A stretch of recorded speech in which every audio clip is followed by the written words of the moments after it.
নির্বাচন শুধু জনগণ দিয়ে নয়, প্রশাসনকে অবশ্যই আমাদের, আমি ন্যাশনালি বলবো না, যার যার নির্বাচনী এলাকায় প্রশাসনের যারা আছে তাদের সবাইকে আমাদের আন্ডারে নিয়ে আসতে হবে। আমাদের কথায় উঠবে, আমাদের কথায় বসবে, আমাদের কথায় গ্রেফতার করবে, আমাদের কথায় মামলা হারাবে। সম্মানিত অ্যাসিস্ট্যান্ট সেক্রেটারি জেনারেল নুরুল্লাহ ভাই, আই জিয়ান শাহজাহান ভাইয়ের ফোনে তো ছিলাম, শাহজাহান ভাই টিয়া ফোনে মাননীয় অ্যাসিস্ট্যান্ট সেক্রেটারি, আমি আপনাকে যেই কথাটা শোনাতে চেয়েছি নুরুল আমিন ভাইয়ের কারণে আপনি কথাটা শুনতে পারেন নাই। আপনাকে যার নির্বাচনী এলাকায় প্রাইমারি স্কুলের মাস্টার দাঁড়িপাল্লার কথা বলতে হবে। উচ্চ মাধ্যমিক বিদ্যালয়ের সমস্ত শিক্ষক নুরুল আমিন ভাইয়ের ফটিকছড়িতে দাঁড়িপাল্লার কথা বলতে হবে। পুলিশ আপনার পিছনে পিছনে হাঁটতে হবে। ওসি সাহেব আপনার কি প্রোগ্রাম সকালবেলায় জেনে নেবে আর আপনাকে প্রটোকল দেবে। টিএনউ সাহেব যা উন্নয়ন এসেছে সমস্ত উন্নয়নের হিসাব যিনি নবীনী তার থেকে খুঁজে বের করতে হবে। জনগণের মাঝে একটা প্রশ্ন, জামাত ইসলামীর প্রধানমন্ত্রী কে হবে? কেমন তাই না? প্রত্যেক জায়গায় জিজ্ঞাসা করছে না? আপনারা কি জবাব দেন? আমাকে আবার সাংবাদিক বন্ধুরাও জিজ্ঞাসা করেছিল সেই দিন, তো আমি তাদেরকে বললাম জামাত ইসলামীর যে ডজন ডজন প্রধানমন্ত্রী হওয়ার যোগ্যতা রাখে।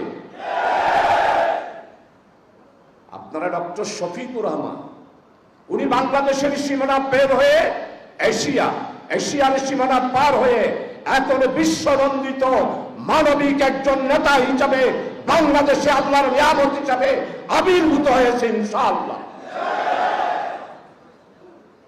ছড়িয়ে দেন।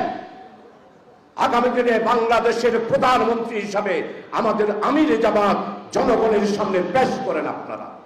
কারণ জনগণ তো দিশাহারা পাচ্ছে না, কে হবে প্রধানমন্ত্রী? কেউ ভাবতেছে শাহজাহান ভাই হবে, কেউ ভাবতেছে নজরুল ভাই হবে যারা সিটিং গে, আর কেউ বলতেছে কক্সবাজারে যে আছে আনোয়ার নূরি হবে, হয়তো আমাদের নুরুল আমিন ভাই ফটিকছড়ির। এটারা তো উত্তরের মানুষের উত্তরের বুদ্ধি, দৌড়ের মানুষ সাদা, পশ্চিমের মানুষ সানসুরজি, ফুকর মানুষ গাদা। এটারা বড় সালাক। কিন্তু ভাই আপনি সালাক কি? নির্বাচনে জামাত ইসলামী আপনাকে পেশ করেছে, আপনার উপর আস্থা রেখেছে, আপনাকে বাছাই করেছে, আপনার সিট জনগণের রায় নিয়ে আমাদের জামাত ইসলামীকে উপহার দেওয়ার দায়িত্ব জেলা আমিরের নয়, নির্বাচনীয় দায়িত্বশীলের নয়। আপনাকে যাকে ক্যান্ডিডেট করেছে তারই দায়িত্ব হলো জামাত ইসলামীকে বিজয় করে জামাতকে উপহার দেওয়া। প্রিয় ভাই সব, এরপরে আমি যেটা বলতে চাই, আপনারা যারা আজকে এখানে উপস্থিত হয়েছেন, আমি যেটা দেখতে পাচ্ছি ক্যান্ডিডেট গণসংযোগ করতে যাচ্ছে, কোন রকমের ৩-৪ ঘন্টা থাকতে পারে, এরপরে দুপুরের ভাত খেতে গেলে বিকালবেলা আর আসে না। এটা হবে না।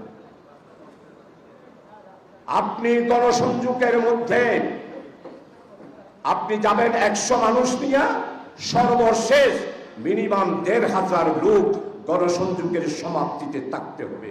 এভাবে যদি পারেন তাহলে নির্বাচনে বিজয় হবে।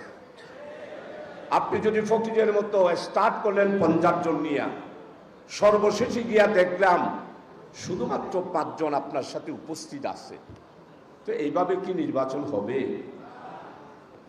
শাহজাহান ভাই আছে এখানে, আমি একটু করে হাত তোলাবো, কিছু মনে করিও না। আপনারা এখানে যারা উপস্থিত হয়েছেন, June, July, August, September, October,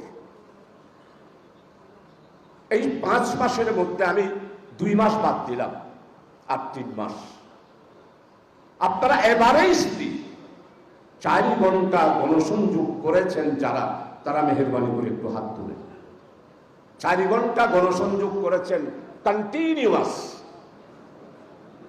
মাননীয় অ্যাসিস্ট্যান্ট সেক্রেটারি জেনারেল, আপনার খেদমতে মেহেরবানি করে আপনার দুই নয়ন দিয়ে একটু সবার দিকে থাকা, নো, এগুলি তো হবে না। আমারটা তো সর্বশেষ ঘোষণা হয়েছে। আমি জুলাই মাসের 20 তারিখ থেকে নেমেছি, ডেইলি 8টা করে প্রোগ্রাম হচ্ছে, 8টা করে। গতকালকে আমি 9টা প্রোগ্রাম করে আজকে সকাল একটা জানাজা শেষ করে শাহজাহান ভাইয়ের নির্দেশে এখানে এসে পৌঁছেছি।